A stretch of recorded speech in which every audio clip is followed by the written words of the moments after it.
আমার ছেলে এখন বিদেশে লেখাপড়া করে। তার আগে সে ইংলিশ মিডিয়ামে পড়তো ঢাকা।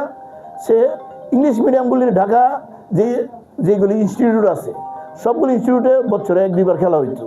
সে বেস্ট ইলেভেনে তার স্কুল এবং বেস্ট ইলেভেনে সে খেলছে এবং ইউনিভার্সিটিতে মালয়েশিয়াতে একটা ইউনিভার্সিটি পড়ে মাত্র গেছে 1-1.5 বছর হয়েছে, 2 বছর হয়েছে গেছে। সে বিশ্ববিদ্যালয়ে যে খেলা হই এটা ফ্রেন্ডলি ম্যাচ, কোনো না, ওইখানে সে ট্রান্সফার, ওখানে গিয়ে খেলার যে আগ্রহ, প্রত্যেকে যদি খেলোয়াড় হিসেবে তাদেরকে মাইনে নিতে আমি খেলবো, তার সমস্ত জীবন তার উজ্জ্বল হবে, তার লেখাপড়া সহ জীবন গঠনে তাদের মারাত্মক ভূমিকা থাকবে। আজকের টিমের 2টা টিম, একটা হলো ফুটবল টিমের ম্যানেজার কোচ আমিনুল এবং আমাদের ক্রীড়াতের টিমের কোচ ম্যানেজার এবং সে সংগঠক রমজান আলী, দুইজনকে আমার পক্ষ থেকে ধন্যবাদ জানাচ্ছি।